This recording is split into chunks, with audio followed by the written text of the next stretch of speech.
Hi, this is Pierre Sabak. We're at the Angel Inn at Hetton, and today we had a little conversation, a talk about the scaphological tradition, which is related to angelic vessels, and I hope you enjoy our discussion. Thank you very much.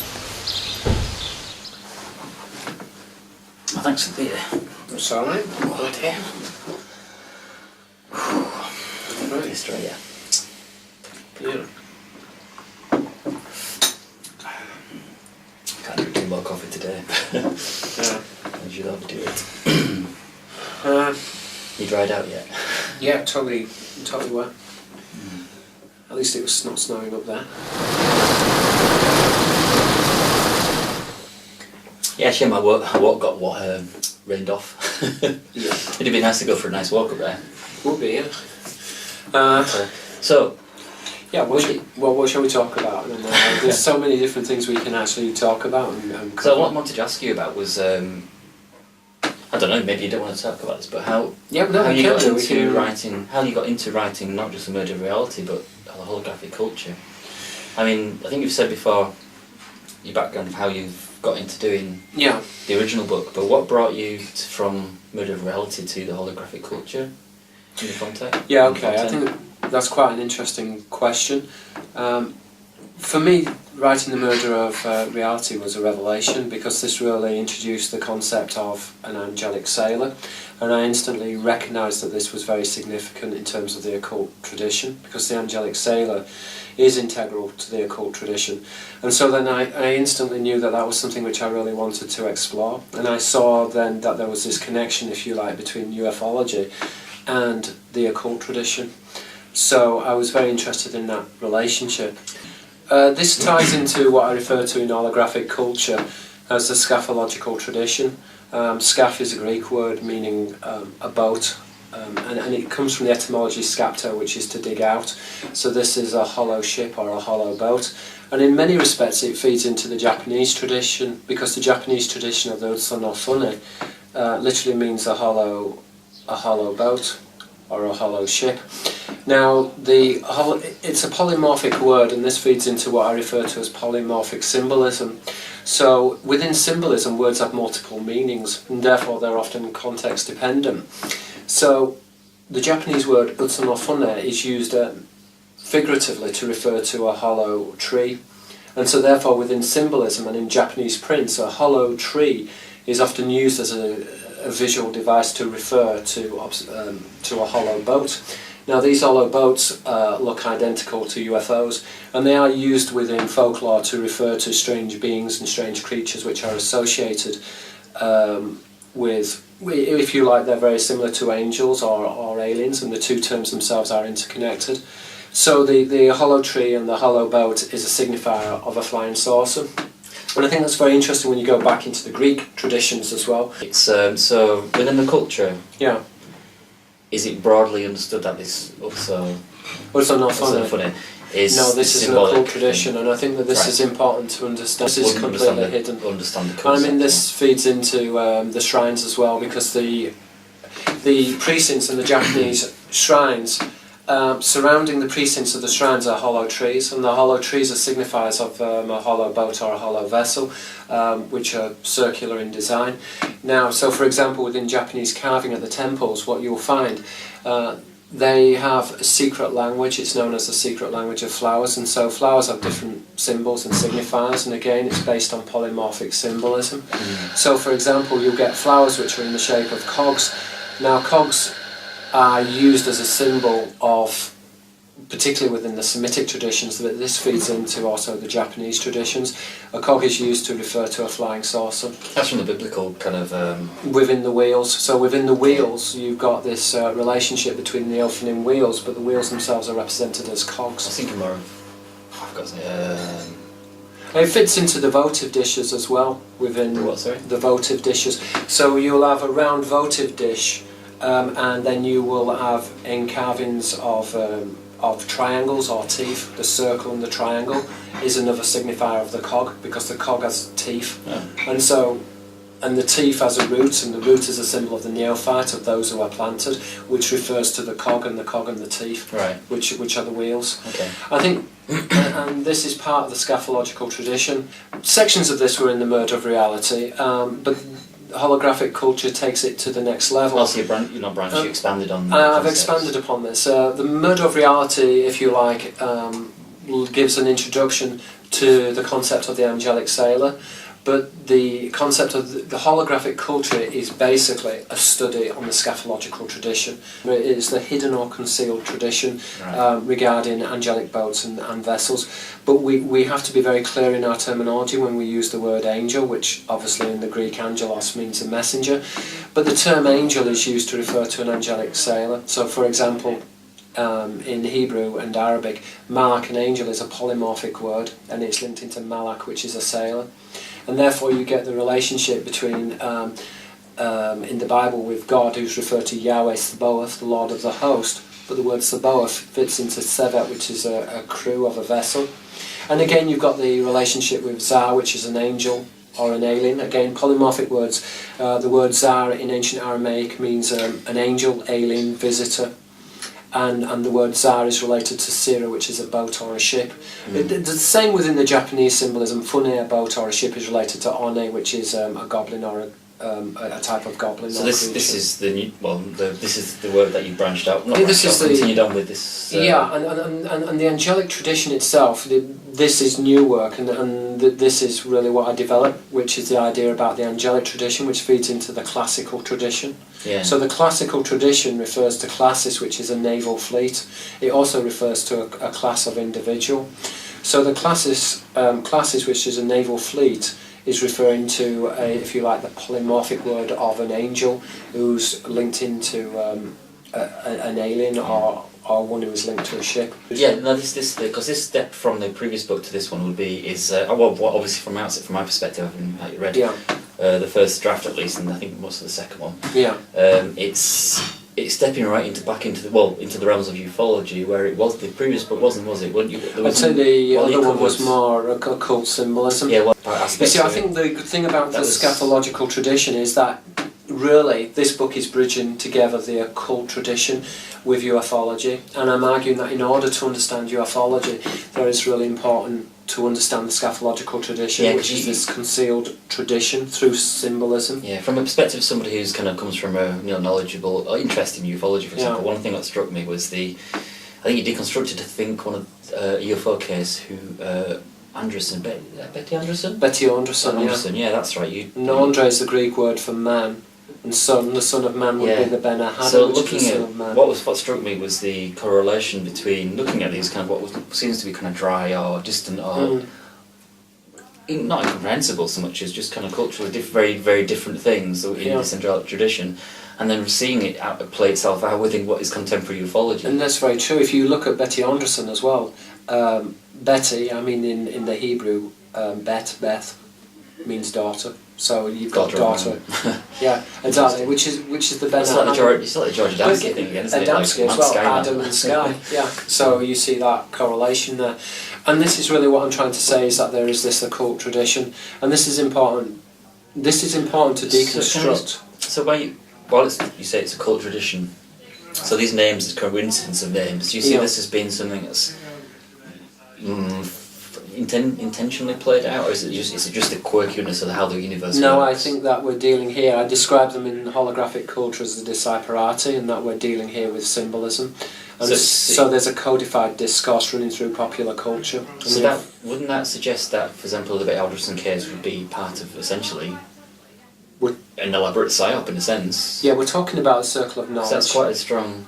Yeah, well, this goes back thousands of years, and one of the key ideas within holographic culture is a parallel society, and it's quite distinct from, let's say, Richard Dolan's idea of the breakaway civilization, because here, within the parallel society, this is a term which Plutarch refers to. Oh, by parallel society you mean within our human species? Within our human species, so we're dealing here with a separate tradition. A cult tradition. An occult tradition, but this tradition feeds into politics, it feeds into the financial system, into law.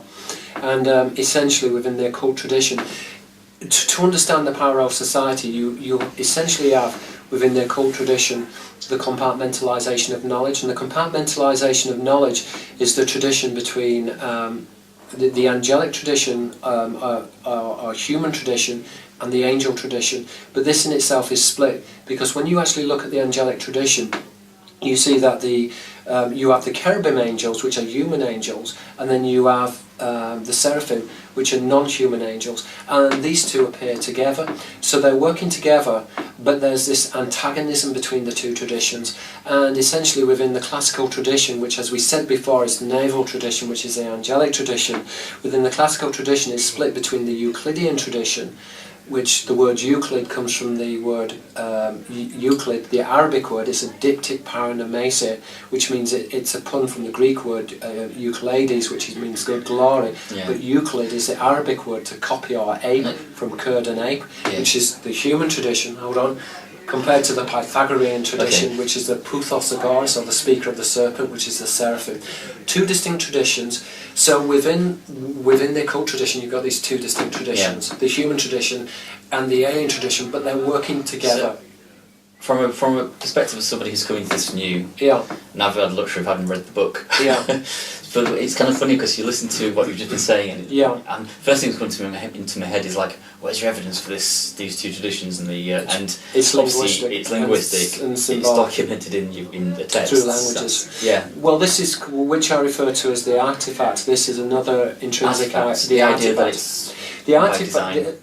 The artifact is basically the argument that languages share a commonality, and the artifact is encoded within all human languages. So I'm arguing that languages themselves have been constructed in order to control the way that we think, and that there's a commonality in terms of representation within languages which show the occult tradition. And this is basically found through polyglottal symbolism. So what you find is that word plays repeat out in many different languages which refer to an occult tradition. Would you say it's proven that it's this structure of it's a construct which has been artificially fabricated. That's the thing. Construct implying it's intelligent cause. Yeah. And what's the scope for it actually? I mean, where's the evidence for it being intelligent a cause? I mean, for example, is it not a possibility that language evolves and develops the same way because of neurological conditions and environmental conditions? Well, I think there's two arguments there. What differentiates it from being a natural phenomena? What you call it. Well, I think that academically there are two clear arguments which you can take, if you like, the argument and counter-argument, which would be that the neurological structures of the brain are same within all human beings, and therefore language develops in the same way. Chomsky referred to this as a universal grammar. But until my book, I don't think that there was any evidence for a universal grammar, and I think what shows that there is a universal grammar is the existence of polyglottal symbolism, which are word plays which are repeated throughout many different languages. And to give you an example, you've got, for example, the word God is a reverse of dog. In Arabic, you've got Allah and Awa, which is to bark. In Japanese, you've got Kami, which is God, O Kami, which is a wolf. All these again in Latin, lato and latro, which is to snarl. Lato is the old word for a polo. The one I like is the fiery and fairy. Yeah, well, I can get onto that symbolism, but essentially here you're dealing with the dog star. But an extension of that idea is also with the seraphim. So the dog star is Sirius. Sirius is the scorching one, right? And the seraphim themselves, seraph is a snake. But the scorching one links into the traditions of the jinn. The jinn are said to be born of fire, but the fire is a representation of the star, and specifically Sirius, the scorching one. Sira in Arabic, or Sirius is the scorching one. So if you say Sirius is the reference to the scorching one? Yeah, and Seraph is fire, and Seraph is a serpent, a burning serpent, which would be the symbol of the jinn. Yeah, so like, for example, Moses in the burning bush was, I think you argued that it was a seraphim. Well, yes, this is a seraphim. The symbolism would denote a seraphim. So these would be, I don't know if it's the wrong word, but And the bush is again linking into the scaphological tradition, which is a hollow tree or a signifier of a hollow vessel.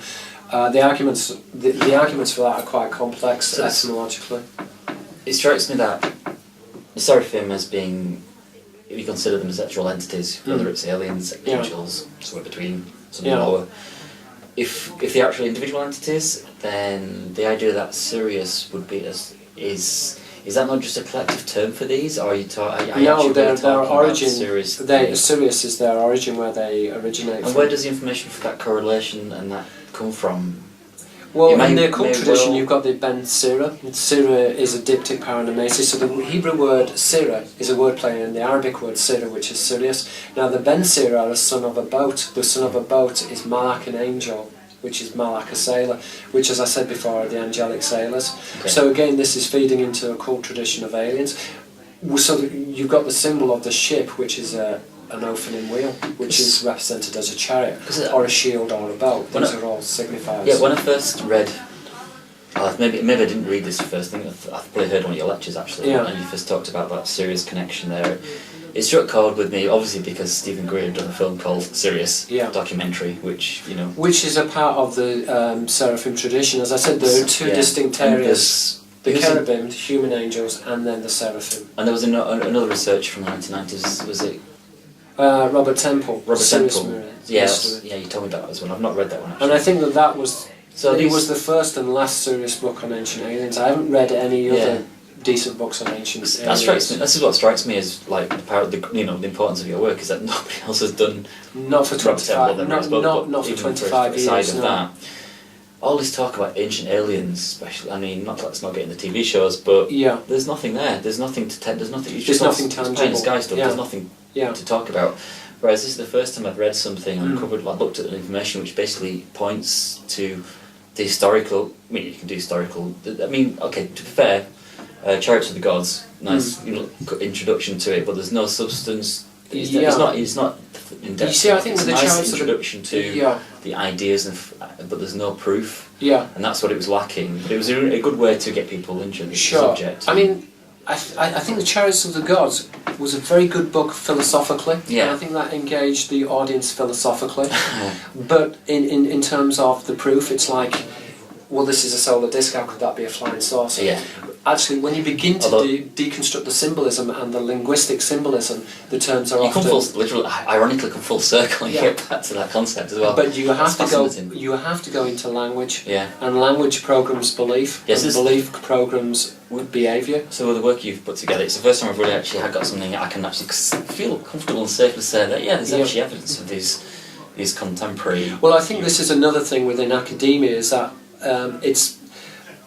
The general construct within academia at the moment is that the flying saucer is a modern construct. I think that this is, in a sense, coming from a lot of Jung's school. He's going all the way back to Jung. Actually, he understood this phenomenon very well, but it's more in terms of how his work has been interpreted. Because remember that Jung was a linguist, he was a symbologist, he understood the symbols very well, but the people who deconstruct his work don't understand the languages, they don't understand the symbolism. That's the problem. So we have a situation in which many authors and academics are arguing that the flying saucer is a modern construct, if you like, that the aliens are just an extension of the argument that they're an extension of ourselves, that they're just better versions of ourselves. If you like, the alien is that the mind of the modern individual has become alienated, and that alien is just a projection. But when you go back into the ancient symbolism, what we can see is that the concept of the flying saucer, which was represented as a wheel, it was represented as a saucer as well, and it was represented as a shield or a seed basket. That these are all ancient concepts, and that they feed into the occult tradition, which feeds into the science fiction tradition. And I think this is important to realise. Yeah, because you mentioned obviously initially this year that this is the concept that ufology is interpreting extraterrestrial visitors, travellers, whatever, based on the idea of it being one construct. And I know that Nick Pope, for example, you've referenced him in your book, I think, or you want to... I did reference I mean, I'm good friends. I used to be good friends with Nick Pope, not spoken to him for a long time. But I respect the man, he's really, especially what he's doing now. It's just very but he mentions in his book the idea that this is the modern construct because of this, but I mean, I understand the perspective from that, and it makes sense that people interpret at a certain level. Well, I think we kind of half right, I suppose, in a sense, but you've got to limit what you view. Well, no, I mean, I think it's a fair point, but I think that once you understand argument. occult history and you look into the occult symbolism, the argument can be shown to be erroneous. So the argument itself, superficially, if you haven't deconstructed occult symbolism, appears to stand up, and it appears to be a tangible argument. But once you deconstruct the symbolism, then it can be shown to be an erroneous argument, because the idea that the ancient angelic sailors were angelic sailors back then. So how does that make? Well, as we said, that the word, one of the ancient words for aliens in Aramaic. I suppose what would do the modern construct was the kind of think about the 1950s contactees with or even just the kind of UFO experience stories. I should really talk more slowly, sorry, but the stories of like the flying saucers, for example, which are more mechanical and this that. There are aspects to ufology where things come across where cultural things reflect in the stories that are being told.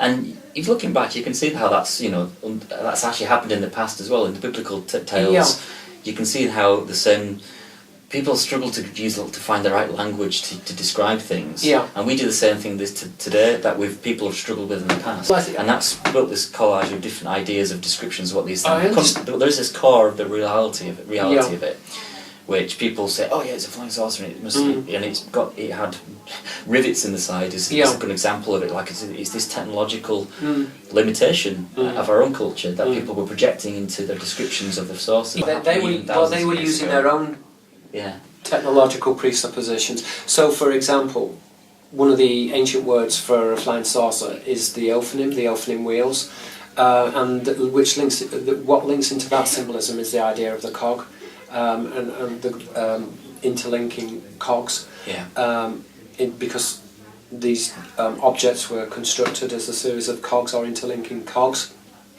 But so an extension of the wheel is a chariot.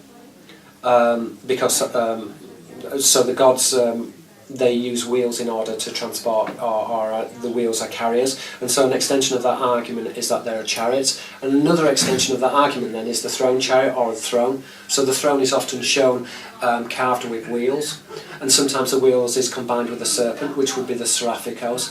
And again, when you look at the Hebrew word, you've got Sabaoth, which is host, which is related to Thopheth, which is a watcher, Sevet, which is a crew, and Sefer, which is a seraph, or a viper. So this, specifically, the Yahweh Sabaoth, he is the Lord of the seraphic host. He is the Lord of the seraphim. Now the two often do appear together. The seraphim being not a non-human host. Right, now the seraphim and cherubim often appear together, so we know that they're working in conjunction, but we know from the compartmentalisation of the classical tradition that there is antagonism between both groups within the occult tradition, so there is this separation of knowledge. And we see this also within the extension of the class system, the upper and lower class, to be noble born, nobilis. Well, the word nobilis means to know. But this is one who is highborn. One who is highborn is born from a boat. Now, in the Greek symbolism, pleon, a boat, is related to oplon, a shield. So, and so one who is born of a boat is born of a shield, which is a circular shield, which is the opening wheels. This is where you get the family shield, because a person who has a family shield is one who is born from a boat. He is a lordship. And the wordplays work out within the Semitic as well. We're dealing here with polyglottal symbolism. Malach, an angel, relates to Melech, a king. In English we'd say kingship. In Greek you've got an archon, olkas, a ship. Again, you've got the idea of lordship, this relationship. So again, relationship, scholarship. These words are denoting the, if you like, the combination of heaven and earth, which does worship as in worship come into that as well? Yeah, worship. Yeah. Worship is from worship. In Arabic, Sabah is to gloria, or to glorify, to worship, and Sabaoth, which is the host. So you've got the polyglottal wordplay there within the Arabic and within the English worship.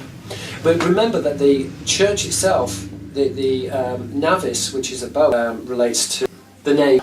But the relationship also between the temple and the boat there's an etymological connection. So the temple itself, if you like, is a diagram of a ship or a boat. In the same way that in the Japanese temples they use hollow trees to mark out the precinct of the temple, because traditionally Hollow ships or boats or shields were buried underneath temples. And I know you've suggested as well that the idea of the ship of state being government being the symbol. Yeah, well, government is more to heaven, so you have this tying of religion relegated more about. So relegate is to more a ship, which is religion, where you get the etymology to tie. Okay. So heaven and earth is tied together with an angelic vessel. So the government's gubernatio is to steer a ship, a minister as well. So as far as, like, for example, within the British example of the House of Lords, House of Parliament. Yeah, the upper and lower house. Upper and lower house. Yeah, which would be the seraphim, cherubim dialectic. That's the representation of that tradition. Yeah, the parallel society. Pluto talks about the parallel society. Relationship between men and angels, but specifically the human and non-human component. The wake-up point for me for looking at work was hearing all this, the levels of this stuff, I think in previous lectures actually anyway, and then seeing at least on your, not even, the word, the linguistic stuff is fascinating in its own right, but the reality check, the kind of moment of going like, whoa, we're seeing photographs of architecture and these things presented in plain sight, really, in just the design of an architecture of certain various establishment buildings and stuff, and seeing, for example, these symbols of everything you described being presented, but like in the House of the Paladins kind of stuff, but also various it's absolutely everywhere. It's everywhere. I mean, this is the scatological tradition. And it crosses my mind that, I appreciate what you're saying about this parallel society following this, but I do wonder if this idea of this deep tradition is not, maybe there is like a kind of grey area of where it's not understood, but these rituals or these things are followed and copied as well. And so, it's the idea that, for example, in Freemasonry, for example, where you've got people who are not at higher levels of Freemasonry, you've got a little reasonable idea, and they just certain things propagate through, but the actual the real deep meaning of what they are isn't really understood by the people talking about or presenting or propagating ideas. And so I wonder whether these symbols are not propagated by, maybe even copied and propagated by people who don't really have a deep understanding of what this meant in the first place. It does cross my mind that this idea of this parallel society it could entirely be, in my view, I'm not saying this is all true, just hypothesising, but this parallel society might be entirely lost, and all we really have is this cultural thing. All we can see is we can't see it anymore. It's gone, and we've got no connection to it. And you have people who are fascinated by it and interested, and not yourself, obviously, but I'm talking about people who are in positions of power, maybe, for example, who aspire to be that, but they don't really understand the symbolism. You see, the word noble itself, nobilis, which is to be highborn or one who knows, but this links in morphologically noble and naval. So there's this transition between the V and the B sound. And then, as I said before, a noble links into the naval tradition. The naval tradition is a classical tradition, classis, which links into class. Now, classis is a naval fleet, which is links into the angelic tradition, Malak an angel, Malak a sailor. So this is the angelic tradition, which links into lordship, because the bloodline of the lordship is one who is born from a boat. Again, within the Platonic school as well. So Plato's name is linked into the word plate and that which is flat or broad, which links into a flying saucer. It links into the symbolism of Hermes and his helmet. That coincidence. Actually, I'll use the word coincidence because I don't know what anything else that can apply to it. Everything else is kind of speculation, I suppose, in a sense. But when you have, for example, like the first of the modern age kind of UFO alien contactee being George Damsky, whose name means, George means king and Damsky means skyman. Then you have, like, say, Betty Anderson, daughter of man. And these other coincidences, like George King being the first, the earliest of the British UFO contactees. And the coincidence of it's almost like people's name. I'm going to think of another political example, but I'm not even going to get into politics. But the idea that somebody's name can define what they become. I think it's almost like, rather than it being some concerted effort to get there, maybe we're pre-wired to become you give a child a name and it's got the name for the rest of his life, and it ends up following patterns and paths and becomes what it's called and named. And so, maybe it's random chance. Maybe it is. No, I don't believe that. I believe that what we're seeing here, and we have to see this as a continuation of the mythological or occult tradition. And remember that within the mythological tradition there is the inner and outer mysteries, and often combined with this So, for example, the stories of Jesus, he spoke in parables, but there are different levels to these parables, and we should see, for example, Georgios Adamski in the same way. It needs to be deconstructed as a parable. So there are levels of meaning. Well, you're not suggesting that the Georgios Adamski. I mean, not that George's testimony wasn't true, but so much the story about Adamski, which is from friends and colleagues, for example. Well, the occult tradition is true. I think that obviously the flying saucers, in my opinion, they were clearly fraudulent, but what he was saying was coming from an occult tradition, and you see this all the time, the mixing of the truth and the lie together, this amalgamation. We were speaking earlier about, forgot his name now, the Aztec crash. Yeah. Frank Scully's book. Frank Scully talked about the UFOs being constructed as wheels, which go back into the tradition of Jeremiah, and Jeremiah... Well, this is actually you realise that made the connection obviously to what Scully was writing about, and the angelic tradition that relates to it, or maps to it, I suppose. Yeah. So in the opening wheels, another way of representing the opening wheels is as a cog with teeth. And so the symbolism of the tooth becomes very symbolic, because the tooth has a root, which is linked into the neophyte. But also the cog and tooth can be represented as a shield with a boss with a sharp boss, which is a sharp point, which again is a symbol of the tooth. Well, the kind of typical shape is a shield. Exactly, it's not a circular shield. That's right. Yeah, and then you've got the. It's a round shield with a sharp boss, a sharp spike. Which is the same symbol as the cog, which is a round circle with a tooth. And the votive dish as well, which is represented in the same way. Sorry? The votive dish, so the offering dish, is circular and it has a tooth in the middle. Okay. So this is all linking into the same tradition, which is this is slightly different type of symbolism. It's cytological symbolism, coming from the Greek word koutos, meaning a vessel. So, for example, a genie in a lamp. The lamp is shaped in the shape of a bark or a boat. Yes. Right, so same symbolism. But remember that the word bark is to bark in English, but the same wordplay is found in Hebrew. Sirah, a boat, is a wordplay on the plural Arabic word sirah, which is wolves, which is the dog star, going back to a boat, which comes from Sirah, because the Hebrew word sirah, a boat is sirah, which is Sirius. Again, these symbols are all interconnected. About what was it? We were talking about genies and lamps and prior to genie lamps. It was to do with which is the jinn. Yes. Which is a serpent. Jana, which is to hide or to conceal. It was that which is hidden or concealed is the occult. The word occult comes from the word to conceal, which is the tradition of the jinn. The question I was reaching for, because a lot in Arabic, sheddin, which is a jinn, sauda, which is black, sod, which is a secret, sod relating to sothis, which is the dog star. So we're going all the way back. In the Japanese tradition, Tengu are the reptilian creatures, but the etymology means heaven's dog. Same thing. Which relates to tango, which is a word. Tango? Yeah. Safa language in Hebrew, seraph. The dragons like wordplay. Question for you. They encrypted human language with polyglottal symbolism, but they also rewrote human language in order to control how we think. So they've intercepted human language. Can I take you back? I think this is important. Do you follow, G? Yeah, take me back. So, Frank Scully. Yeah. His book, what's the title of his book? Do you remember? The one about Aztec. Yeah. I'm not quite sure what it was, we can look it up. So, in the book, one of the aspects of the crash was that human body remains were found on the vehicle. Yeah, which would be the cherubim.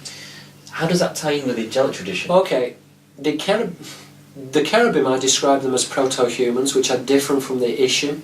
Ishim are human angels, so they're Adamic angels, which are different from the cherubim, which are proto-human. Okay. Now, the Adamic man was genetically engineered from what I can gather from the occult tradition, and this is based upon etymological deconstruction, you had a hominid species indigenous to planet Earth. They were mixed with the cherubim, but they were also mixed with the seraphim. The intention of making Homo sapiens was to create a species which was compatible both with the cherubim and also the seraphim, so human or proto-human angels and non-human angels. So we are compatible with both of those genetically. And so, yeah, we're quite different. So we would be the one who is born from a boat, who is a Homo sapien, is the Ishim, which is different from the cherubim, which would be a proto-human angel, which comes from the Palladian. In the Chinese tradition, the brothers of reflected light, which would link into the Act story. Remember that we come from heaven originally. Well, the reason we're planted on. This is the second creation. There are two creations, and this is found within the Quran, and it's also found within the Hermetica. The first creation is the creation of the divine, which is the spirit, the expression of the spirit into physical form, which was creation of the anthropos. The anthropos are three versions of humanity, which are the seraph, human beings, and the jinn, or the angels. This is the anthropos. Now the anthropos was corrupted, so the angels contaminated the species by mixing their bloodlines and creating a grafted bloodline, which was the contamination of the anthropos, which was the fall of creation. So anyway, the first creation is the creation of the anthropos. The second creation is the planting of the Adamic man on earth from heaven. Now the Gnostics themselves believed that the Elohim, who planted man on the earth and who created man, from in the Quran it's described as that he was created from a drop of sperm. Wow. So we were planted on the earth, which is the second creation. Yeah. Sorry, I don't mean to go back to. I do mean to go back to that question about the Scully and the craft and stuff. Because the reason I mention it, I remember, like, for example, this is an example. There's a contact case in one of LA's books, probably Revelations, where there's a boy farmer goes out looking for herding horses, trying to bring the horses back in or something. Yeah. And he comes across, long story short, sightings and things, landed craft, and within the craft, strange robot voice, a disembodied voice, but animal parts. And so within there are human body parts found within the craft, witnessed within the craft, right?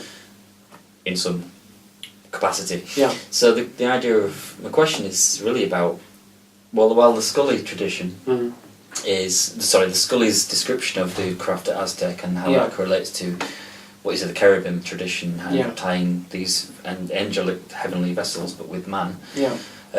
Contemporary ufology is, I won't say replete with these, but they pop up quite time and again. And if you look at animal mutilations, and no one really goes there, but the human mutilations are a concept of it as well. Whether it's really true or not, don't know. But this animal mutilation aspect to it, there is this. Well, it goes back to the ancient world and blood sacrifice. But as I said before, if you remember, the votive dish or the offering dish is actually a symbol of the opening wheel, is a symbol of the flying saucer. So that would suggest that this symbolic literal pieces of man, reference to mankind, is more than symbolic. Well, okay, it's multifaceted. Let's go into some etymologies. On a symbolic level, but again, like the Utz is not funny. It works on multiple levels. So you've got it's a reality as well. You've got pleon in the Greek word. Pleon, a ship, is related to oplon, a shield. Opolite, a soldier, which is the angelic host, and relates to the word harpy or apue, which means the abductors. So their harpies were abductors who were linked into ships, which were represented as shields, and relates flying to shields. Reptilian, I think, in a sense, which relates to Erpaton, which is a reptile, which is the seraphic host, which, as I said before, Sabaoth host, Sevet a crew, which would relate to Sophefa Watcher, and Seraph, or Sepha, which is a viper, which is the seraphic host. So the seraphic host are represented in the Greek tradition as the harpies, or the abductors. Again, this would relate in English. You've got a wagon. The dray wagon is a dragon. A dray wagon is a type of wagon which is obviously fits into cytological symbolism of the wheel. The wheel being the symbol of a chariot, or can be expressed as a shield, which is a representation of a ship or a vessel. And the two in the ancient world are in cross-compatible. See, you mentioned sacrifice. Did you say blood sacrifice? Or just well, this links into blood sacrifice, drink and drake. You find the same Drake. Drake, a dragon, drink and drake. Oh, Dracos, right. Okay. Yeah, but the same wordplay appears in the Arabic. I remember you mentioned this about how the word. Drake, that's Dracula. That comes into it too. Yeah, so this exsanguination. So the blood rites and blood sacrifice were made to the gods because the non-human element drink blood. So would you say like Prince Dracula, whatever, was part of that parallel society tradition of his worship? Well, you've got. Is that what this is where it gets very complicated, because then you've got a grafted bloodline. So you have humans and you have the seraphim. But the reason for creating a Homo sapien man was so that they could create a grafted bloodline.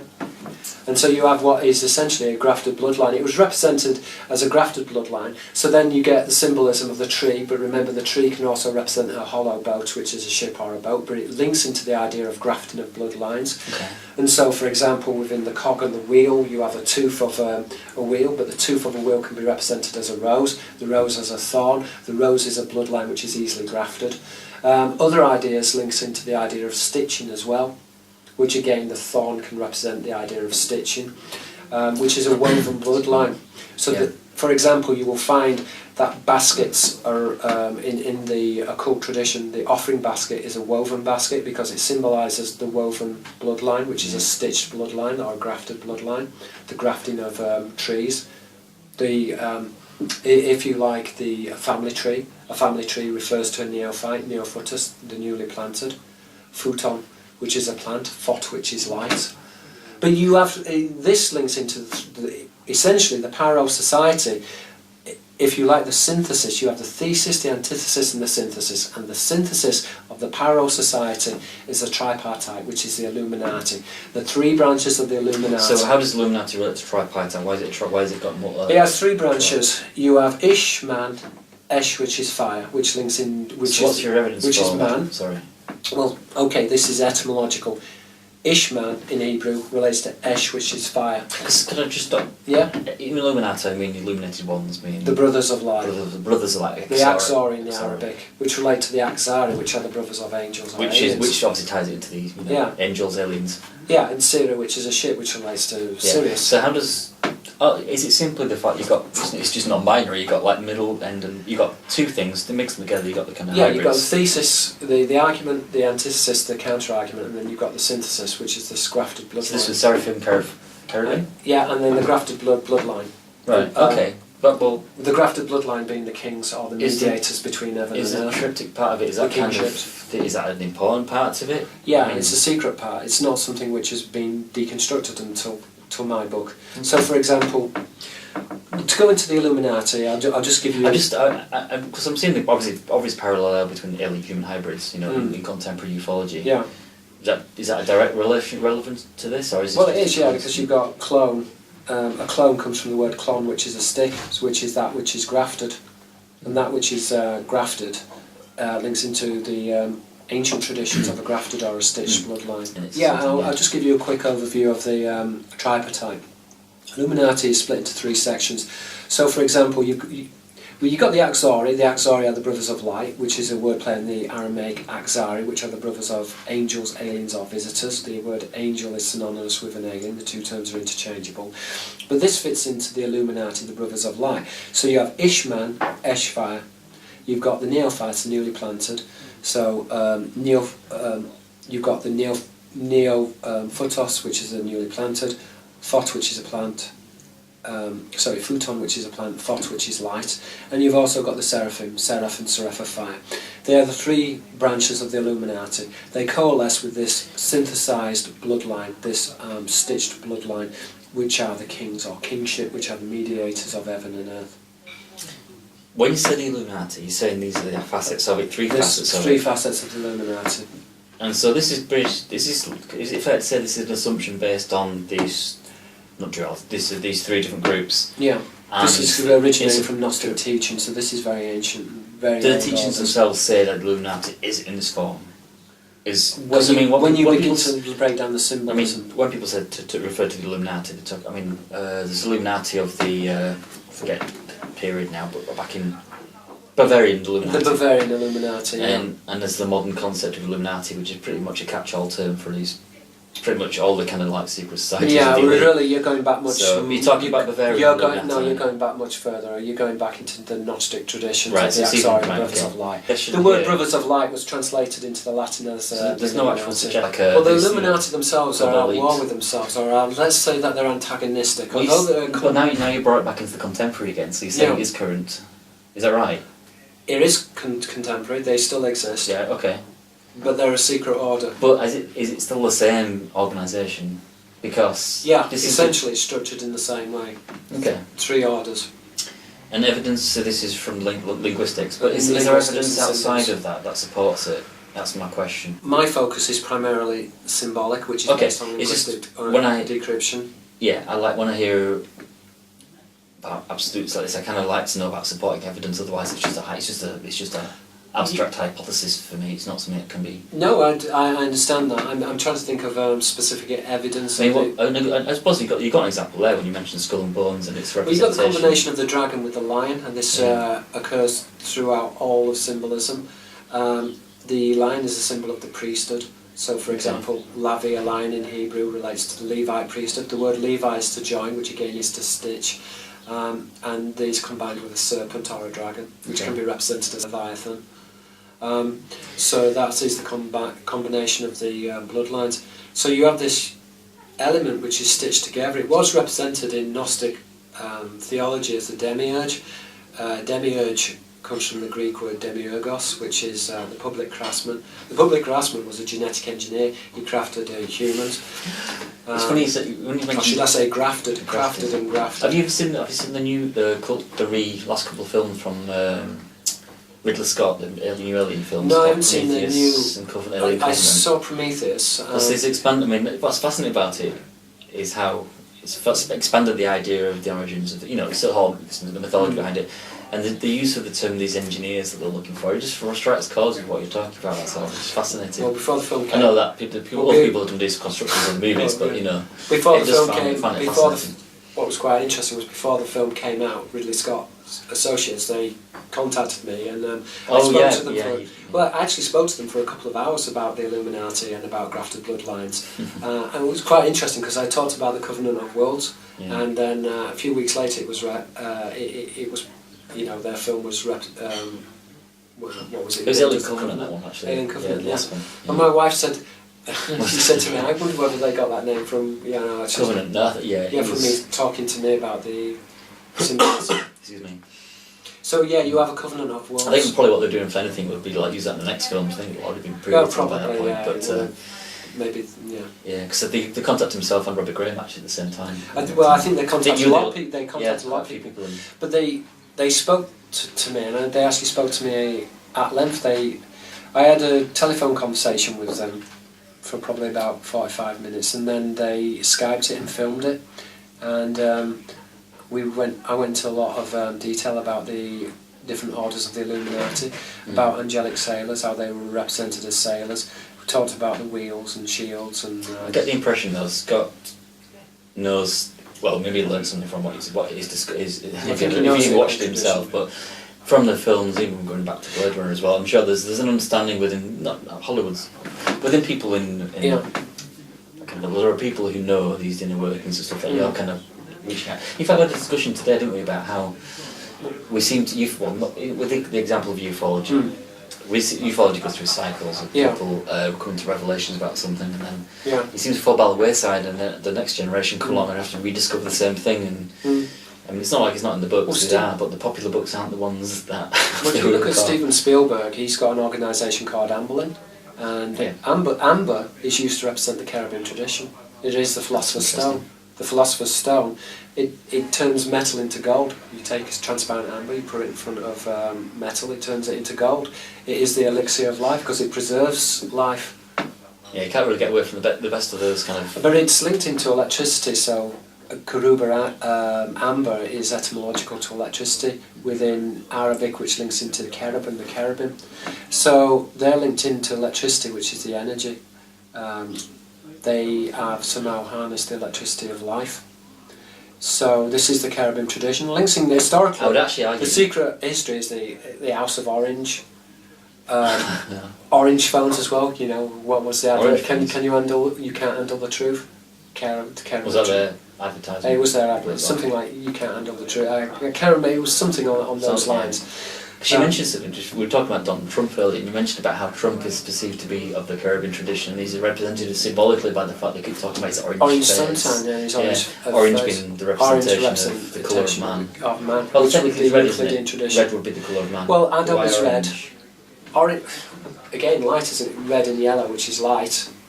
So the illuminated one would be the cherubim. The Adamic man damn his blood. And then he's describing the hybrid, or the white being the angelic, red being man, and the hybrid being represented in the art at least as pink. Well, just to decide. The cherubim sometimes are represented with red, but more traditionally with orange. Right.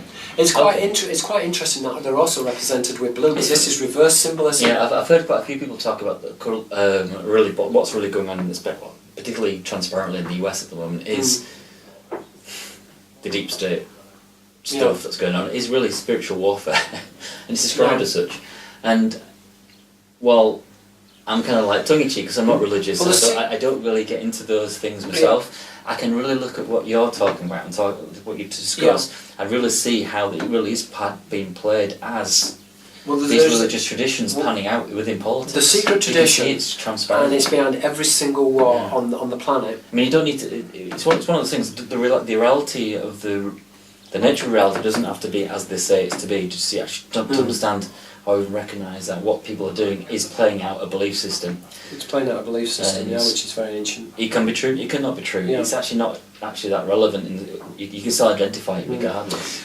But recognise it. When you begin to deconstruct the occult history, practically every war on this planet has been about. It's been about the Republic. The thing is the antagonism within the Illuminati is: should man be allowed to represent himself, or do we have these grafted bloodlines who represent heaven and earth? And this is what every war has been about. And this is the antagonism between the Seraphic culture, the Pythagorean tradition, and the Euclidean tradition. Just turn on the TV, watch the news, you get that these days. You probably get that forever. I mean, but that's the thing. That is the depressing thing, isn't it? It's that argument, and it's. And would you say that's what your book's about, really? Well, we're moving towards the synthesis, and we're moving towards the. As far as your book, though, would you say? Well, we've had disclosure. Remember, we've had partial disclosure for thousands of years because partial disclosures within the symbolism that they're here, the angels, aliens, however you want to define them. That tradition is encoded within the symbolism. In the sense of angels, and within secret societies as well. So that's partial disclosure. Actually, you've got an interesting point there. Is that the idea of disclosure? It's a moot point. While people don't believe in them, angels have been around for a long time. Yeah. I mean, we sat here in the Angel pub in Hetton, and it's called the Angel for a reason, and it's because it's in our culture. Exactly. And it's known about in our culture, regardless of what people believe. And so the idea of disclosure about aliens, for example, like the idea of, there's UFO disclosure is one thing, but also disclosure of, I don't want to use the word extraterrestrial because that limits your view of what these things could be. Yeah. It's a bit of a moot point because it's been out there for such a long time. Well, it's more the interpretation of it has been recycled and has to be reframed. It is kind of interesting how disclosure is always framed with the American president actually coming out, but we've already had one president saying that he's talked to aliens. I mean, we had it was from one of the Soviet states. Oh, right, American. No, he was. I can't remember, one of the smaller Soviet states. I'm trying to remember his name. It's a Russian name, but anyway, he came forward. He said that he had communications with human aliens in which he went down this pipe. He had two witnesses, a minister. Down the pipe? Yeah. It sounds like an out-of-body experience type of non-physical. Well, it does, but he had two witnesses. He had a minister and his driver. He disappeared for a number of hours. It caused a national security. Is this the New York one? No. I'm thinking about the one concept, a UFO experience thing in New York, adoption in New York. Anyway, I'm trying to remember this off the top of my head. Yeah. But what's significant is that it's not talked about. So that's interesting in itself. It's sometimes awareness is. Well, he actually claimed that the Russian, that Moscow, because of his contact with these beings, he said that they changed the laws because they felt that his interaction with aliens might compromise the Russian Soviet states or republic. Think about claims of Russian interference in elections. Are like, hang on, what about this one? Yeah, what about this one? Yeah. So, can I just? So, are you suggesting, or maybe even say that the? And what's quite interesting on his biography book, I'm trying to. Anyway, he wrote an autobiography, and he has a crown of thorns. And a crown of thorns is a symbol of the elfin wheel, it's a cog and wheel. One way of representing a cog and wheel is a crown of thorns, which is the Son of God. which is one who was born from a boat or a vessel. Is he saying that's him? No, I'm just saying that. Well, as I said, that's his cover. But the Illuminati have always had contact with these beings, and this is coming out now. I mean, they've been overt. We're seeing the synthesis of where the coming together of ideology. I think you're also seeing it within things like the transgender movement, in which they're trying to. It's not so that they're trying to remove gender, and also in terms of tattooing as well. So dehumanising. They're trying to dehumanise human beings. Can I just ask you? Go back to mentioning Pope's view that ufology, so the idea of extraterrestrial visitation is like a new thing and it's contemporary because of the space race. And it's like you argue that it's obviously. Well, it's true contemporarily, but historically it's contrary. Yeah, because they've always been angelic sailors. And I'm actually saying that there's not much difference there. It hasn't changed that much. So, people, you say that the Illuminati, whatever you call them, or somebody, and we know people do this all the time actually, but they're actually communicating with extraterrestrials. Yeah. I mean, you can believe that the extraterrestrial is this, you can believe it's all people in people's heads, but people make these claims. People who are just random people, and people, what you're arguing is that people are positions of power do the same thing. Yeah, they've always done this. So as far as back to your book, then. So what's next for you then after you've done this? I'm writing a dictionary on symbolism because I think it's really important and integral that we can begin to deconstruct this symbolism of the Illuminati. And I think is this the path that's driven you after completing this one? We need new tools in order to deconstruct the symbolic language, and in holographic culture I've written an extensive glossary, and I've had to create neologisms in order to describe the type of encryptions. So I talk about things like clayleptical symbolism. Yeah, I've had to, because when you see these patterns within language repeating over and over again, I've had to come up with terms in order to describe this, and I think this is important because we can't begin to deconstruct symbols without the tools, and we need the intellectual tools, we need the words in order to do that. This is how words branch out. This is known as divaricated symbolism, so you take a word and it branches out into multiple etymologies, and so therefore the word itself symbolises multiple ideas which are context dependent. And so this is important to understand in terms of symbolism that you're looking at. Well, you're looking at switching signifiers, and these are context dependent. It's easier just to kind of read as a narrative as the new one. Yeah, and I've edited it very carefully in order to make that much more accessible, and that there's a train of thought, so that there's a continuity of ideas between, if you like, starting with the classical tradition and moving into the ideas of the parallel society, and then how the parallel society links into angelic sailors and their relationship to vessels, and then things like, I talk about ancient alien abduction and extraterrestrial controlled governments. Do you think you'll do any more books that would be ufological books? Yes, absolutely. I prefer not to call them ufological. I prefer to call them this is scaphology or the scaphological tradition. I think that ufology has connotations. I have a problem with the word UFO because for me, this phenomenon is understood. We can categorise it, we can understand it, we can label it. And so this isn't unidentified, this is identified. I call them IFOs, they're identified, they're linked into the traditions of the angelic sailors. It's always been understood, and this has been compartmentalised, this knowledge, and I really try and make that distinction in this new book. It's almost like, going back to ufology, is the fall, isn't it? The ufology was the fall. Yeah. And I think that ufology, well, it was Project Blue Book who came up with the idea, we referred to them as unidentified. And I think that again was part of the propaganda, was to try and mystify the phenomenon, to try and... If you don't have the language to describe what you're looking at, then you don't really know what it is. And in the ancient world, they represented these objects also as weights. So they would categorise them as different types of weights, and they would link into different coins, because the coin is a symbol of the covenant between man and heaven and earth, which links into redemption, the redemption of sin, which is to buy back, which is represented by the coin. The coin is a cytological symbol, or a symbol of a flying saucer of a vessel, which would be the votive vessel. Of the offering. Of the offering. So this ties into blood sacrifice and redemption.